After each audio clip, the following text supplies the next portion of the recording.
सीधा कुरा प्रश्न विचार। उज्यालो रेडियो नेटवर्क। अहिले बिहानको 6 बज्यो।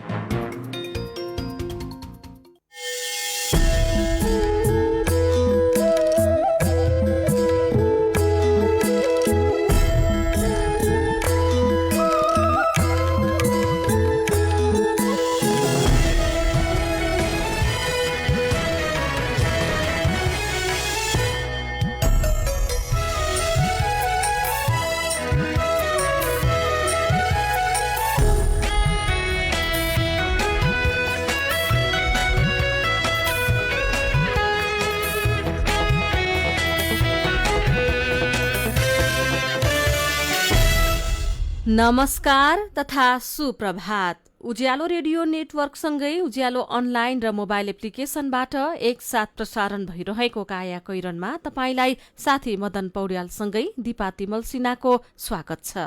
आज 2079 साल साउन 10 गते मंगलबार, साउन कृष्ण पक्षको त्रयोदशी उपरान्त चतुर्दशी तिथि, सन् 2022 जुलाई 26 तारिक।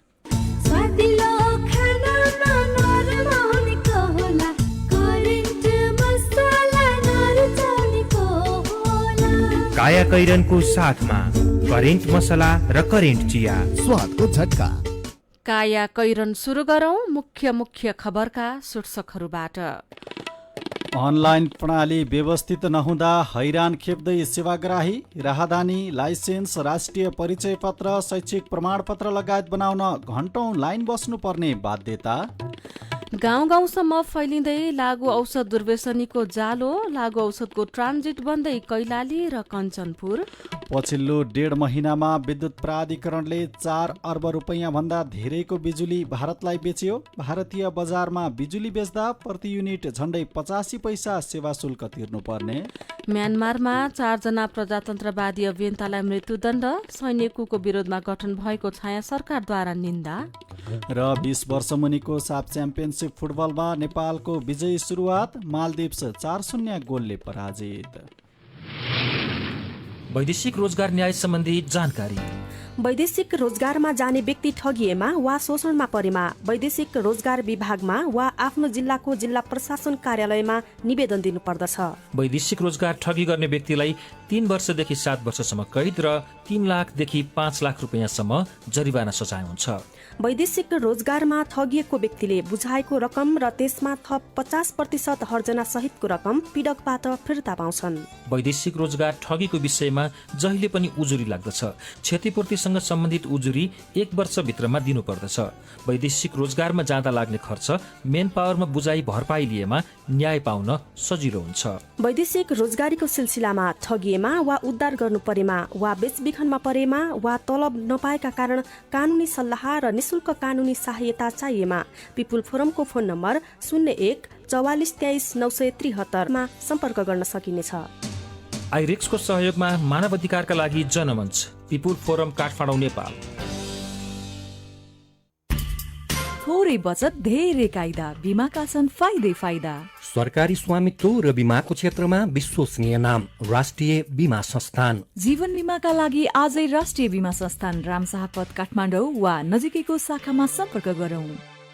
विगत 37 वर्षदेखि उत्कृष्ट शैक्षिक गन्तव्य बनेको अरुणिमा मावि बौद्ध काठमाडौँमा कक्षा 11 को लागि विज्ञान, व्यवस्थापन, मानविकी, कानून र शिक्षा विषय समूहहरूमा भर्ना खुल्यो। काया कैरनमा अब खबरको सिलसिला। आफ्ना सम्पूर्ण सेवा प्रवाहलाई सूचना प्रविधि मैत्री बनाउने भनेर सरकारले वर्षेनी बजेट भाषणहरूमा घोषणा गर्दै आएको छ। विशेषतः कोविड महामारीपछि कतिपय निकायले अनलाइनबाट सेवा दिने प्रयासलाई अलि जोड दिएका छन् पनि, तर ती प्रभावकारी भने छैनन्। सेवाग्राहीहरू अझै पनि एका बिहानै कार्यालय परिसर पुगेर घण्टौं लाइनमा उभिन बाध्य छन्। अनौठो के छ भने अनलाइन सेवाले सहजता होइन शास्ति थपेको गुनासो सुनिन्छ। सरकारले 2076 सालमा डिजिटल नेपाल फ्रेमवर्क बनाएर सरकारी सेवा प्रवाहलाई सरल र सही रूपमा उपलब्ध गराउने लक्ष्य दिएको थियो, तर त्यस अनुसार काम भएको छैन। महालेखा परीक्षकको हालै सार्वजनिक 59औं प्रतिवेदनले डिजिटल नेपालको आधार स्तम्भको रूपमा रहेको गुणस्तरीय उच्च गतिको इन्टरनेट, देशैभरि अप्टिकल फाइबर विस्तार, साइबर सुरक्षा नीति, national payment gateway, data centre स्थापना आदिमा भएको ढिलाइ र निजी क्षेत्रसँगको समन्वय अभावले गर्दा तोकेको समयभित्र यो परियोजनाले मूर्त रूप लिन कठिनाई हुने औलाएको छ। हामी कहाँ अहिले डिजिटल सिग्नेचर, राष्ट्रिय biometric card, smart metering, electronics visa, digital payment, mobile wallet, Nepal सरकार एप जस्ता डिजिटल पूर्वाधार बनेका छन्। कतिपय निकायले आफ्नै डिजिटल प्रणाली बनाएर सेवा दिने प्रयास गरेको देखिन्छ, तर ती प्रयासमै सीमित रहेको सूचना प्रविधि विज्ञ विवेक राणा बताउनुहुन्छ। कर्मचारी र प्रणालीको क्षमता अभिवृद्धि गर्दै जानुपर्नेमा हामी कहाँ आईटीले सकिन, सिस्टम चलेन भनेर पुरानै परम्परागत प्रणालीमा फर्किने चलन छ।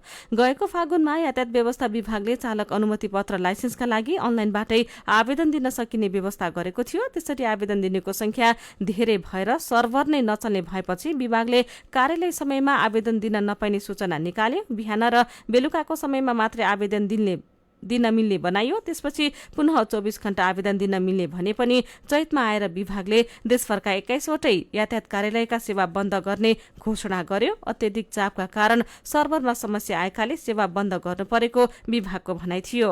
सूचना प्रविधिका जानकार अधिवक्ता सतीश कृष्ण खरेलका अनुसार लाइसेन्स बनाउन अनलाइन आवेदन दिनेको संख्या धेरै भएर सर्भर नै स्लो भई सेवा बन्द गर्नु परेको यस्तो अजीबको उदाहरणले अनलाइन प्रणालीको माग र सरकारी सेवा प्रदायको क्षमता कति छ भन्ने देखाउँछ। प्रणाली शुरू गरेर प्रयोग नगर्ने परिपाटी अन्त्य हुनुपर्ने उहाँको भनाइ छ। सरकारी सेवामा भित्रिएका सूचना प्रविधिमा दक्ष नयाँ पुस्ताका जनशक्तिको क्षमता सदुपयोग नभएको पनि उहाँले बताउनु भएको छ। चालु आर्थिक वर्ष 2079-80 को बजेट वक्तव्यको 365 बुँदामा सार्वजनिक सेवा प्रवाहलाई मुहार रहित, सम्पर्क रहित र कागज रहित बनाउन आवश्यक प्रबन्ध मिलाइने उल्लेख छ। अघिल्लो आर्थिक वर्षको बजेटमा पनि विद्युतीय माध्यमको प्रयोगले सार्वजनिक सेवालाई प्रविधि मैत्री बनाइने भनिएको थियो। प्रविधि मैत्री बनाउने नाममा सार्वजनिक संस्थाहरूले अचेल वेबसाइटबाट फारम डाउनलोड गर्ने सुविधा दिएका छन्। अनलाइनमा फारम भरेर प्रिन्ट गरी बुझाउन कार्यालयमै पुग्नुपर्छ। कार्यालयमा उस्तै लाइन, भीड़भाड़ र बिचौलिया समेत हुन्छन्। अनलाइन होइन, झ्यालबाट सेवा दिने चलन कायमै छ। भन्नलाई अनलाइन सेवा भनिएको छ, पालो कुरी उही फारम बुझाउन आउनु परेको छ। केही दिन अघि एकान्त कुनामा रहेको यातायात व्यवस्था कार्यालयमा बायोमेट्रिक विवरण दिन पालो कुर्दै गरेको अवस्थामा भेटिएका कमल कुँवरले भन्नुभयो, बायोमेट्रिक दिनलाई यत्रो लाइन छ, साह्रै झन्झटिलो छ सरकारी सेवा। सेवाग्राहीलाई घण्टौं लाइनमा उभ्याउँदा देशकै उत्पादकत्व घट्ने प्रविधि विज्ञ विवेक राणा बताउनुहुन्छ। संघ, प्रदेश र स्थानीय तहका सरकारी निकायले पछिल्लो समय अनेक सफ्टवेयर र एप्लिकेशनहरू बनाइरहेका छन्। मन्त्रालयका विभागदेखि वडा कार्यालयका समेत आफ्नै मोबाइल एप छन्, तर ती एप्लिकेशनहरू बन्ने क्रममा इन्टिग्रेसन नहुँदा सेवाग्राहीले निकाय पछि नै विवरण बुझाउनु पर्छ। राहदानी, सवारी चालक अनुमति पत्र, राष्ट्रिय परिचय पत्र, शैक्षिक प्रमाण पत्र, मतदाता परिचय पत्र आदि बनाउन आम नागरिकले अनेक शास्ति बिहोर्नु पर्छ। फारम अनलाइनबाट भरे पनि बायोमेट्रिक विवरण हरेक निकायमा छुट्टा छुट्टै दिनुपर्छ। त्यो पनि घण्टौं लाइन बसेर। सेवा अनलाइन, शास्ति लाइनकै शीर्षकमा यो खबर कान्तिपुर दैनिकले छापेको छ। दिगो विकास तथा सुशासन समितिका सदस्य रमेश चङ रायमाझीको भनाई मान्ने हो भने वार्षिक बढीमा 5000 टन सुपारी भए नेपालका गुड्खा उद्योगको माग धान्छ। मागभन्दा बढी अर्थात् वार्षिक झण्डै 9000 टन सुपारी नेपालमा उत्पादन हुन्छ।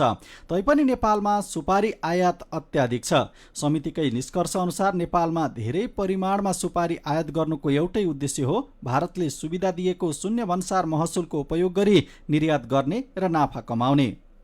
कृषि तथा पशुपक्षी विकास मन्त्रालयको उत्पादन र भन्सार विभागको आयात तथ्याङ्कले पनि यही पुष्टि गर्छन्। नेपालमा सुपारी वार्षिक 8782 टन उत्पादन हुन्छ। यही परिमाणले स्वदेशी माग धानेर केही अंश निर्यात समेत गर्न पुग्छ, तर यहाँ चाहिने भन्दा बढी आयात गरिएको छ।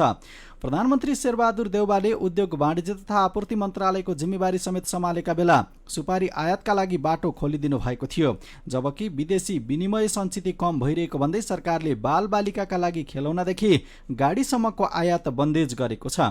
तस्करीका लागि प्रयोग हुने सुपारी आयातमा गएको आर्थिक वर्ष 2.5 अर्ब रुपैयाँ बाहिरिएको छ।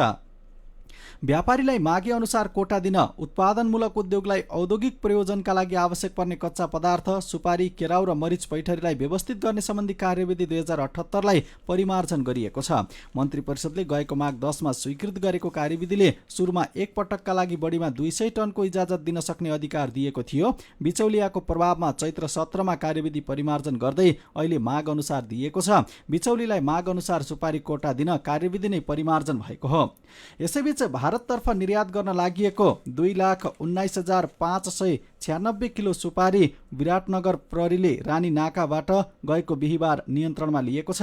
एकैपटक धेरै परिमाणको सुपारी भारत निकासी गर्न लागि सूचना स्थानीयले दिएपछि भारतीय नम्बरका 8वटा ट्रक नियन्त्रणमा लिएको मोरङका प्रहरी उपरीक्षक शान्तिराज कोइरालाले बताउनुभयो। सरकारको बढुवा निर्णयमा खुलेर आलोचना र विरोध गर्ने डीआईजी सर्वेन्द्र खनाल र डीआईजी नवराज सिलवाल जस्ता प्रहरी अधिकृत बिरले छन्। तर विभेदपूर्ण निर्णयपछि असन्तुष्ट भएर चुपचाप राजीनामा बुझाएका अधिकृत धेरै छन्। निश्चित अवधि पुगेपछि हुनुपर्ने बढुवामा योग्यता र क्षमता भन्दा शक्ति केन्द्रसँग पहुँच र सम्बन्ध भएकालाई मौका दिँदा राजीनामा दिएर बाहिरिने क्रम बढेको प्रहरी र सशस्त्रताका अधिकृतहरू नै स्वीकार्छन्। योग्य र अनुभवी प्रहरी कर्मचारी बीचमै जागिर छोडेर बाहिरिँदा अपराध अनुसन्धान एवं नियन्त्रण र शान्ति सुरक्षा व्यवस्थापनमा असर पर्ने गरेको छ। अर्कातिर सुरक्षाकर्मी छनौटदेखि पास आउटसम्ममा राज्यले लाखौं खर्च गरिसकेको हुन्छ। नेपाल प्रहरीमा आर्थिक वर्ष 2074-75 यता मात्रै प्रहरी निरीक्षकदेखि माथिका 79 जनाले सेवा अवधि बाँकी छँदै राजीनामा दिएका छन्। सशस्त्र प्रहरी बलमा पनि पछिल्ला 5 वर्षमा अनिवार्य अवकाश अगावै राजीनामा दिएर बाहिरिनेको संख्या 7,976 रहेको छ। सहर बजारमा मात्रै होइन, पछिल्ला वर्ष गाउँमा पनि लागु औषध दुर्व्यसनीको संख्या बढिरहेको छ। हुने खानेका परिवारका सदस्य मात्रै होइन, मध्यमदेखि निम्नवर्गीय परिवारका सदस्यसम्म लागु औषधको दलदलमा फसिरहेका छन्। लागु पदार्थ सेवनकर्ताको संख्या बढ्दा लत छुटाउने सुधार गृह खुल्ने क्रम पनि बढेको छ। सुदूरपश्चिमका कैलाली र कञ्चनपुर सीमावर्ती भारतीय बजारबाट लागु औषध ओसार पसारको ट्रान्जिट बनिरहेका छन्। प्रदेश 1 का प्रहरी प्रवक्ता एसपी नवीन राज राईका अनुसार नेपालमा प्रतिबन्धित लागु औषधको ओसार पसार भारतमा कडाई नगरिँदा असर परिरहेको छ। भारतसँगको खुल्ला सीमाका कारण पनि झापाका नाका लागु पदार्थ ओसार पसारका लागि सुरक्षित मानिन्छन्। सीमावर्ती भारतीय बजारहरू पानीटङ्की, नक्सलबाडी र सिलिगुडीबाट थरीथरीका लागु पदार्थ खरिद गरी नेपाल भित्राइन्छ। डाक्टरको सिफारिसमा मात्रै प्रयोग गर्न मिल्ने औषधिहरू डाइजेपाम, फेनारागन, नोफिन लगायतको ओसार पसार र प्रयोग बढ्दो छ। बीपी कोइराला स्वास्थ्य विज्ञान प्रतिष्ठानका मानसिक रोग विभागका मनोचिकित्सक असिस्टेन्ट प्रोफेसर डाक्टर सुरेन लिम्बुका अनुसार कुलतमा फस्नुका पछाडि पारिवारिक पृष्ठभूमि, सामाजिक वातावरण र मानसिक अवस्थामा भर पर्छ। लहलैमा लागु औषधको दुर्व्यसनमा फस्ने किशोरको संख्या सुदूरपश्चिममा हरेक गाउँमा भेटिन्छ। दुर्व्यसनमा फसेकाहरू सुरुमा प्रयोगकर्ता भएपछि पछि कारोबारीमा परिणत भएको देखिन्छ, जसले दुर्व्यसनलाई गाउँ गाउँसम्म पुर्याएको छ। गाउँसम्म फैलिँदै दुर्व्यसनीको जालो शीर्षकको यो खबर आजको कान्तिपुर दैनिकले छापेको छ। काया कैरनमा कुराकानीसँगै खबरहरू बाँकी नै छन्, सुन्दै गर्नुहोला। सानीमा बैंकको सबै प्रकारका खाताहरूमा मासिक ब्याज पाइन्छ नि, थाहा छ? हो नि, बचत खाता, कल खाता मुद्दती 5 गुणासम्म हुने सानीमा धमाका मुद्दती, रिकरिङ खाता र कर्पोरेट मुद्दती खाता सबैमा महिने पछि ब्याज पाइन्छ। त्यसो भए सानीमा बैंकको 5 गुणासम्म हुने मुद्दती खाता भनेको के हो त? न्यूनतम अवधिमा 5 गुणासम्म हुने सानीमा धमाका, सानीमा रेमिटेन्स धमाका र सानीमा कर्पोरेट धमाका मुद्दती खाता हुन्। सानीमा रेमिटेन्स धमाकामा त 5.79 वर्षमा 2 गुणा तथा 13.45 वर्षमा त 5 गुणा हुन्छ नि। अनि मासिक बचत गर्ने रिकरिङ खाताको बारेमा थाहा छ त? किन नहुनु, मासिक प्राप्त हुने ब्याज तथा किस्ता रकम मुद्दतीमा नै क्रमिक रूपमा जम्मा हुने रिकरिङ खाता हो। यसमा भविष्यमा ब्याज दर घट्ने चिन्ता पनि हुँदैन। अनि उच्च प्रतिफल पाउने खाता चाहिँ रिकरिङ खाता तथा 5 गुणासम्म हुने मुद्दती खाताहरू हुन्। बचतमा नि, बचतमा सानीमा सुपर सेभिङमा त 8.03% 3% ब्याजका साथै रु 5,000 सम्मको निशुल्क होल बडी चेकअप सुविधा पाइन्छ। धेरै बुझेका रहेछौ।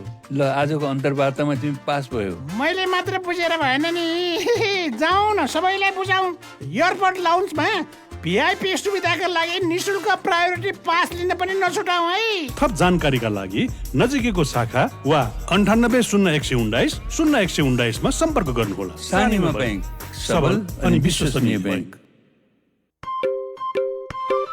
सुरक्षित र समृद्ध होस् जिन्दगीको सेरोफेरो। भोलिको लागि सोच्नु पर्ने कर्तव्य हो तिम्रो मेरो। ढुक्क हुन भोलिलाई बिमा गरौँ है, नेसनल लाइफ इन्स्योरेन्समा बिमा गरौँ है। विगत 35 वर्षदेखि सञ्चालनरत नेपालकै पहिलो अग्रणी जीवन बिमा कम्पनी, नेपाल सरकारको पूर्ण स्वामित्व रहेको राष्ट्रिय वाणिज्य बैंक प्रवर्धक रहेको national life insurance company, Ajimpat, Kathmandu. Hello hello, पैसा पठाएको छु है, यसलाई राम्रो ब्याज दिने ब्याङ्कमा जम्मा गरेर राख है। भाउजू मोबाइलमा कुरा गर्दै हुनुहुन्थ्यो नि, दाइले के भन्नुभयो र? दाइले विदेशबाट पैसा पठाउनु भएको रहेछ, राम्रो ब्याज दर दिने ब्याङ्कमा लगेर जम्मा गर्नु भन्नु भएको छ। कुन ब्याङ्कमा जाने? अहिले नेपाल ब्याङ्क लिमिटेडले यस्तै विदेशमा रोजगार गरेर पैसा पठाउनेहरूका लागि भनेर 9.03% ब्याज दिने रेमिट्यान्स बचत खाता तथा 12.03% ब्याज दिने रेमिट्यान्स मुद्दती खाता लिएर आएको छ नि। अन्य बचत खाता र मुद्दती खातामा भन्दा 1% बढी ब्याज पाइने नेपालकै पहिलो र विश्वासिलो ब्याङ्क नेपाल ब्याङ्कमा जाने नि। समयसँगै अघि बढ्दै नेपाल ब्याङ्क लिमिटेड, नेपालको पहिलो ब्याङ्क। उज्यालो रेडियो नेटवर्कसँगै उज्यालो अनलाइन र मोबाइल एप्लिकेशनमा प्रसारण भइरहेको काया कैरनमा तपाईंलाई फेरि स्वागत छ। यतिन्जेल हामीले अनलाइन प्रणाली व्यवस्थित नहुँदा हैरान खेप्दै सेवाग्राही, राहदानी, लाइसेन्स, राष्ट्रिय परिचय पत्र, शैक्षिक प्रमाणपत्र लगायत बनाउन घण्टौं लाइनमा बस्नुपर्ने बाध्यता, गाउँ गाउँसम्म फैलिँदै लागू औषध दुर्व्यसनीको जालो, विभेद र राजनीतिक हस्तक्षेपका कारण प्रहरीमा राजीनामा दिनेको संख्या बढ़दै लगायतका खबरहरू प्रस्तुत गर्यौं। अब बाँकी खबर। नेपाल विद्युत प्राधिकरणले पछिल्लो 1.5 महिनामा 4.25 अर्ब रुपैयाँ भन्दा बढीको बिजुली बेचेको छ। गएको असार मसान्तसम्म 3 अर्ब 78 करोड 17 लाख रुपैयाँ बराबरको 47 करोड 25 लाख युनिट बिजुली भारतलाई बेचिएको प्राधिकरणले जनाएको छ। प्राधिकरणले गएको जेठ 19 देखि इन्डियन इनर्जी एक्सचेन्ज IEX मा बिजुली बेच्न थालेको थियो। यद्यपि नेपालले IEX मा बिजुली बेच्न पहिलो पटक अनुमति पाएको भने गएको कार्तिकमा नै हो। गत वर्ष त्रिशुली र देवीघाट जलविद्युत आयोजनाको मात्रै बिजुली भारतले किनेको थियो। यस वर्ष भने ती दुई आयोजना सहित मर्स्याङदी, मध्य मर्स्याङदी, कालीगण्डकी र लिखु समेत गरी कुल 364 मेगावाट बिजुली भारत गइरहेको छ। भारतमा बिजुली बेचिरहेका यी आयोजना मध्ये लिखु निजी क्षेत्रबाट प्रवर्धित हो। IEX भन्दा बाहिर भारतको बिहार राज्यलाई पनि नेपालले बिजुली बेचिरहेको छ। गएको जेठ तेस्रो हप्तादेखि असार मसान्तसम्ममा नेपालले भारतीय बजारमा बिजुली बेच्दा प्रति युनिट झण्डै 85 पैसा सेवा शुल्क लागिरहेको प्राधिकरणका प्रवक्ता सुरेश भट्टराईले जानकारी दिनुभयो। विभिन्न पालिकाहरूले आफैले भगिनी सम्बन्ध कायम गरी दक्षिण कोरियामा मौसमी कामदार पठाउन र उनीहरू अलपत्र पर्न थालेपछि संघीय मामिला मन्त्रालयले जथाभावी कामदार नपठाउन गएको जेठ 2 गते पालिकाहरूलाई चिठी लेख्यो। तर पालिकाहरूले कोरियाका विभिन्न पालिकासँग भगिनी सम्बन्ध कायम गरी मौसमी कामदार पठाइरहेकी छन्। मौसमी कामदार कुनै पनि देशमा जानु र पठाउनु आफैमा गलत होइन। छोटो अवधि काम गरे पनि कमै राम्रो हुन्छ। तर पालिकाहरूले अर्को देशको पालिकासित भगिनी सम्बन्ध कायम गरेर वैदेशिक रोजगारीमा आफू खुशी कामदार पठाउने प्रक्रिया भने आफैमा गलत छ। किनकि नेपालमा वैदेशिक रोजगारीमा श्रमिक पठाउने अधिकार संघलाई मात्र छ। तर पालिका मार्फत 6 महिना भन्दा कम अवधिका लागि जानेहरू पनि बिचौलियालाई लाखौं रुपियाँ तिर्न बाध्य छन्। यो प्रवृत्तिलाई रोक्न र व्यवस्थित रूपमा मौसमी कामदार पठाउन सरकारले के गरिरहेको छ भनेर साथी सञ्जिता देवकोटाले श्रम मन्त्रालयका सहसचिव तथा रोजगार व्यवस्थापन महाशाखाका प्रमुख राजीव पोखरेललाई सोध्नु भएको छ। यो वैदेशिक रोजगारमा विदेशमा श्रमिक जाने कुरा, नेपाली नागरिक जाने कुरा वास्तवमा संघीय सरकारको कार्यक्षेत्रभित्र पर्छ र यो संघीय सरकारको पनि श्रम रोजगार मन्त्रालयले हेर्ने विषय हो। अहिले जुन कोरियामा अस्थायी रूपमा मौसमी कामदारको रूपमा जानुभएको छ, यो चाहिँ यहाँको नगरपालिका र कोरियाको नगरपालिका बीच जुन एउटा भगिनी सम्बन्ध कायम भयो, त्यो भगिनी सम्बन्ध कायम भए अनुसार पठाइएको हो भन्ने कुरा आएको छ। यो बीचमा यहाँले भन्नुभयो जस्तै संघीय मामिला तथा सामान्य प्रशासन मन्त्रालयलाई हामीले वैदेशिक रोजगारमा जाने विषय नेपाल सरकारलाई थाहा हुनुपर्छ। नेपाल सरकारको जुन वैदेशिक रोजगारमा पठाउने एउटा कानुनी आधारहरू छ त्यो आधारहरू टेकेर जानुपर्दछ। त्यसको लागि श्रम स्वीकृति लिनुपर्दछ, बिमाका कुराहरू हुन्छ, लगायतका कुराहरू पुरा गरेर जानुपर्छ भन्ने हाम्रो विषय हो। तर नगरपालिकाबाट जुन जानुभयो, जाँदाखेरि यी कुराहरूलाई हामीले लिपिबद्ध गर्न नसक्दाखेरि उहाँहरू समस्यामा पक्कै पनि पर्नुभयो। भगिनी सम्बन्ध भनेको के हो भन्दाखेरि संस्कृति, त्यहाँको संस्कृति, त्यहाँको पर्यटनलाई बढावा हुने गरी दुई देश बीचका स्थानीय तहहरूले एक आपसमा भगिनी सम्बन्ध कायम गर्न सक्दछन्। यसको मतलब अहिले जुन काम भइरहेछ, वैदेशिक रोजगारको लागि मान्छे पठाउने कामहरू भइरहेछ, त्यो कुरा गलत हो। मौसमी कामदारलाई यदि हामीले व्यवस्थित गर्न सक्दाखेरि त्यसबाट फाइदा पनि छ। यो सबै सम्पूर्ण नराम्रो कुरा हो म भन्दिनँ, किनभने जुन जेनरल कामदारले पाउने पैसा हो त्योभन्दा मौसमी कामदारले सर्टेन समयमा 6 महिनामा जाँदाखेरि 3 महिनामा जाँदाखेरि पाउने पैसा धेरै हुन्छ। तपाईले पनि भन्नुभयो एक हिसाबले यो रोजगारीको अवसर त राम्रो हो। अबको मन्त्रालयको प्रयास चाहिँ के हुन्छ त अब यसलाई व्यवस्थित गर्नको लागि? मन्त्रालयले अहिले विभिन्न मन्त्रालयको भनौँ सङ्घीय मामिला, परराष्ट्र मन्त्रालय, कानुन मन्त्रालय र हाम्रो मन्त्रालय विशेष गरी को टिम बसेर एउटा समितिले मौसमी कामदार सम्बन्धी एउटा निर्देशिका बनाउँदैछ, जसले गर्दाखेरि यो कुरालाई हामीले व्यवस्थित गर्न पनि सकियोस् र मौसमी कामदार जाने जुन रोक्का भएको छ रोक्का पनि नहोस् भन्ने उद्देश्यले काम गरिरहेका छौँ। छिट्टै नै हामी त्यो निर्देशिका नेपाल सरकारबाट स्वीकृत गराएर कार्यान्वयनमा ल्याउँछौँ। त्यस पछाडि त्यो प्रक्रिया अपनाएर मौसमी कामदारहरू काम गर्न विदेश जान सक्नुहुन्छ। अहिले चाहिँ निर्देशिका बनाउँदै हुनुहुन्छ भनेपछि कति समय जति लाग्ला? समय मलाई लाग्छ 1 महिनाभित्र हामी ल्याइसक्छौँ होइन। किनभने अब कोरियाको मात्रै समस्या होइन, यो अहिले जस्तै बेलायतमा पनि फलफुल टिप्नको लागि ठुलो रकम खर्च गरेर जानुभयो भनेर विभिन्न राष्ट्रिय मिडियाहरूमा पनि समाचार आइरहेका छन्। त्यसकारण कोरिया, बेलायत लगायत अब अहिले कतारमा विश्वकप फुटबल भइरहेछ, त्यसमा पनि सर्ट टर्मको लागि हामीले मान्छे पठाउँदैछौँ होइन। यी सबैलाई व्यवस्थित गर्नको लागि हामीलाई छिटोभन्दा छिटो यो सम्बन्धी निर्देशिका चाहिएको छ। त्यही अनुसार हामी काम गर्दैछौँ र त्यसले पक्कै पनि यी अहिले देखिएका समस्याहरू, जुन ठगीको समस्या छ, अलपत्र परेका समस्या छ, उद्धार गर्न नसकेका समस्याहरू छन्, यी सबै समस्याहरूलाई सम्बोधन गर्छ। अब यो निर्देशिका आइसके पछाडि चाहिँ जसरी अहिले अरू श्रमिकहरू श्रम स्वीकृति लिएर काम गर्न गइरहेका छन्, मौसमी कामदारको रूपमा निश्चित समयका लागि जानेहरूको पनि त्यस्तै गरी तथ्याङ्क पनि राखिन्छ र उनीहरूलाई पनि श्रम स्वीकृति लगायतका जुन जुन सेवा सुविधाहरू पाउँछन् उहाँहरूले त्यो पनि प्रदान गरिने निर्देशिका आउँदैछ। हजुर, यहाँले भनेको जस्तै हामीले जुन मौसमी कामदारमा श्रमिकहरू जानुहुन्छ उहाँहरूको एउटा छुट्टै कोड राखेर मौसमी कामदारमा कुन देशमा कतिजना जानुभएको छ भन्ने कुरा सबै रेकर्ड यहाँ राख्छौँ र त्यसअनुसार उहाँहरूलाई ठगिँदाखेरि, अलपत्र पर्दाखेरि उद्धारका कार्यहरू नेपाल सरकारले गर्छ। उहाँ हुनुहुन्थ्यो श्रम मन्त्रालयका सहसचिव तथा रोजगार व्यवस्थापन महाशाखाका प्रमुख राजीव पोखरेल। काया कैरनमा मेरो पनि भन्नु छ र कार्टुनसँगै खबरको सिलसिला बाँकी नै छ, सुन्दै गर्नुहोला। एचआईभीका बारेमा खुलेर कुरा गरौं। एचआईभी खराब आचरणको नतिजा नभई असावधानीको परिणाम हो, तसर्थ यसबाट बच्न असुरक्षित यौन सम्पर्क नराखौं। अन्य व्यक्तिले प्रयोग गरेका धारिला औजार जस्तै छुरी, दारी काट्ने ब्लेड प्रयोग नगरौं र रगत चढाउनु पर्ने अवस्था भएमा परीक्षण गरेको रगत मात्र चढाउँ। संक्रमित भइसकेकालाई समयमै उपचारमा लगाउँ र अकालमै हुन सक्ने मृत्युबाट जोगाउँ। समयमै उपचार गर्नाले संक्रमित गर्भवती महिलाले पनि स्वस्थ बच्चा जन्माउन सक्छिन्। Nepal youth foundation 12+ Lumbini plus र मकवानपुर महिला समूह।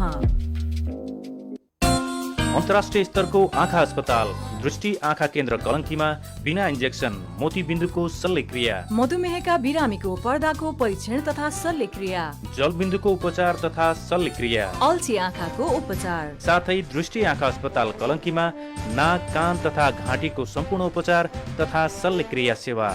सम्पर्क दृष्टि आँखा केन्द्र कलङ्की, फोन 01 52 24 352 52 24 353, वेबसाइट www.drishtieye.org। हाम्रा शाखाहरू काठमाडौँको जमल, चाबहिल, नयाँ बानेश्वर तथा टोखामा पनि। सबैका लागि दृष्टि, सबैका लागि दृष्टि। मेरा छोराछोरीको सपना अन्तर्राष्ट्रिय स्तरको उच्च शिक्षा। म पनि यस्तै चाहन्छु। मलाई विश्वास छ हाम्रो सपना र चाहनालाई पूरा गर्छ नेपाल जापान सेवा सेन्टरले। हजुर, उच्च शिक्षाको लागि जापानको जुनसुकै सिटीमा अध्ययन गर्न र जापानिज भाषा सिक्नको लागि हामी तपाईको साथमा छौं। सम्पर्क नेपाल जापान सेवा centre, Nagpokhari, Kathmandu. Phone number 44 28 242 44 28 242। Come once, you will certainly be benefited. Ujyalo radio network मार्फत देशभरिका विभिन्न एफएम स्टेशन तथा उज्यालो अनलाइन र मोबाइल एप्लिकेशनमा प्रसारण भइरहेको काया कैरनमा तपाईंलाई फेरि स्वागत छ। अब बाँकी खबर। आउँदा महिनामा नेपालभित्र नै रेमिट्यान्स बढ्ने सम्भावना रहेको एक अध्ययन प्रतिवेदनले देखाएको छ। कोभिड संक्रमणपछि वैदेशिक रोजगारीमा जाने बढेका र धेरै देशबाट नेपाली कामदारको माग समेत बढिरहेकोले त्यो संख्या अझै वृद्धि हुने प्रतिवेदनको निष्कर्ष छ। विश्व बैंक, अन्तर्राष्ट्रिय मुद्रा कोष लगायत स्वदेशी अध्ययन संघ संस्थाले कोभिडका कारण रेमिट्यान्स घट्दै जाने प्रक्षेपण गरिरहेका बेला यो प्रतिवेदनले रेमिट्यान्स बढ्ने देखाएको हो। कोभिड संक्रमण कम भएसँगै गएको आर्थिक वर्षमा मात्र झण्डै 6 लाख नेपाली वैदेशिक रोजगारीमा गएका छन्। धेरै देशले ठूलो संख्यामा कामदार मागिरहेका पनि छन्। यस्तो अवस्थामा वैधानिक प्रणालीबाट रेमिट्यान्स पठाउन विदेशमा रहेका नेपालीलाई राज्यले प्रोत्साहन गर्न सके उच्च दरमा रेमिट्यान्स बढ्ने सम्भावना देखिएको अध्ययनको निष्कर्ष रहेको छ। मेरो पनि भन्नु छ। सभामुख अग्निप्रसाद सापकोटाले नेपालमा खरानी समेत आयात हुने गरेकोमा दुःख लागेको बताउनु भएको खबर पढेर उपेन्द्र पोखरेल दुखी हुँदै लेख्नुहुन्छ। खबर सुनेर म पनि छक्क परे अनि दुखी पनि भएँ। खरानी समेत आयात गर्नुपर्ने भनेपछि कतिसम्म हाम्रो देश अरूमा परनिर्भर रहेछ भन्ने प्रश्न हुन्छ। यसै विषयमा देवकोटा राप्ती भन्नुहुन्छ, नेपाल दाँत कोट्याउने सिन्का, खरानी, गुन्द्रुक, गाईको पिसाब सबै आयात गर्ने देश हो नि सभामुखज्यू। त्यति कुरा नि कस्तो थाहा नपाउनु भएको त। सृजना ढकाल भन्नुहुन्छ, खरानीसम्म आयात गर्नुपर्ने अवस्थामा देश रहँदा नेतृत्व गर्नेहरूलाई पछुतो लाग्नुपर्ने हो, तर कसैलाई मतलब छैन। त्यसै देश आर्थिक संकटमा फस्दै गएको होइन रहेछ। अति आवश्यक बाहेक अरू वस्तु तथा सेवाको आयात रोक्न पहल गरौं, देशलाई संकटबाट बचाऊ। विनोद पाण्डे लेख्नुहुन्छ, दुःख कसैले मान्नु पर्दैन अनि नाटक पनि गर्नु पर्दैन। खै त उत्पादित कृषिमा आधुनिकीकरण, खै समयमा मल, खै सिँचाइ, खै बजार, खै कृषक सहयोगी अनुदान अनि खै कृषक पेन्सनको व्यवस्था। गर्नुपर्ने केही नगर्ने अनि दुःख मानेर मात्र हुन्छ, त्यही पनि चुनाव आउन लागेपछि।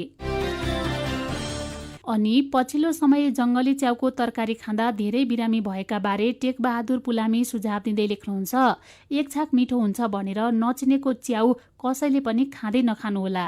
बरु एक छाक निस्तो खाँदा फरक पर्दैन। स्वास्थ्य भन्दा ठूलो अरू केही पनि होइन। विचारका लागि तपाईलाई धन्यवाद।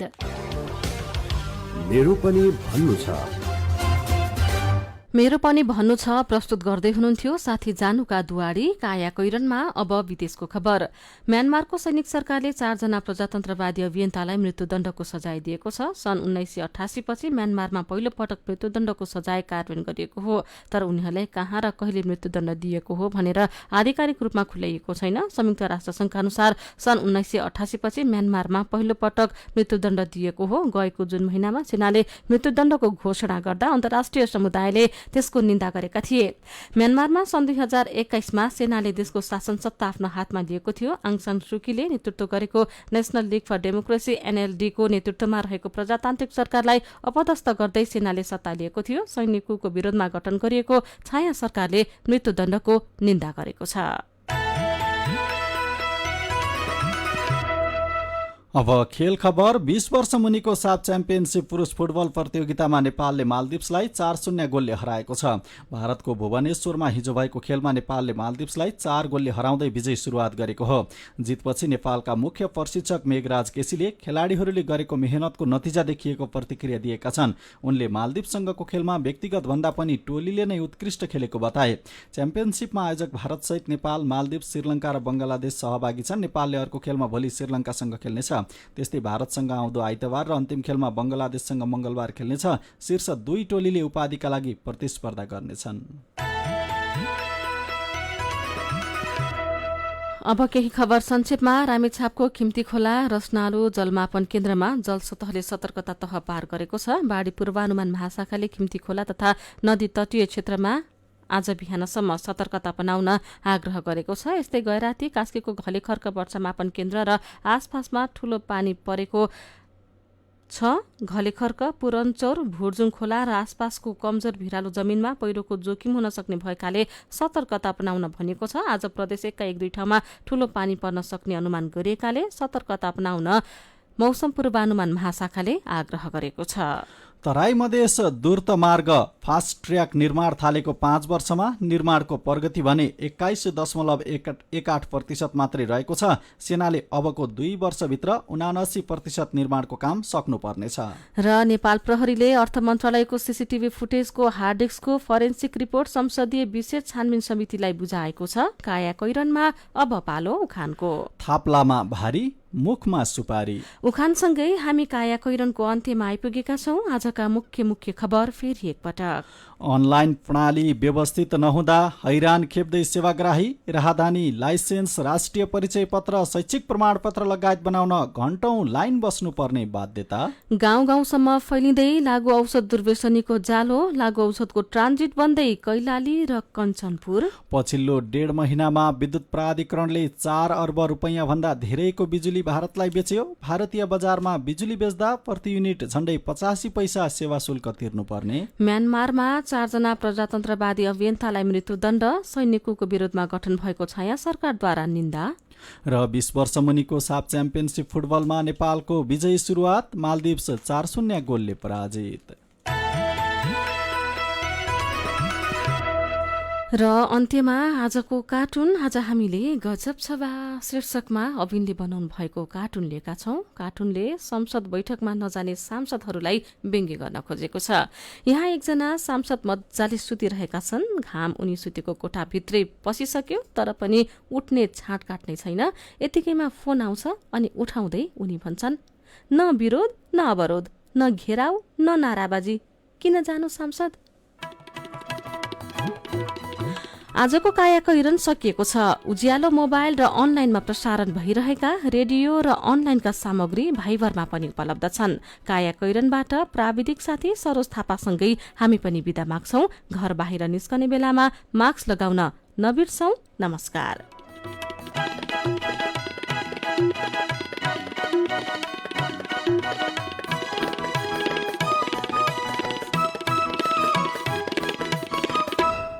Call to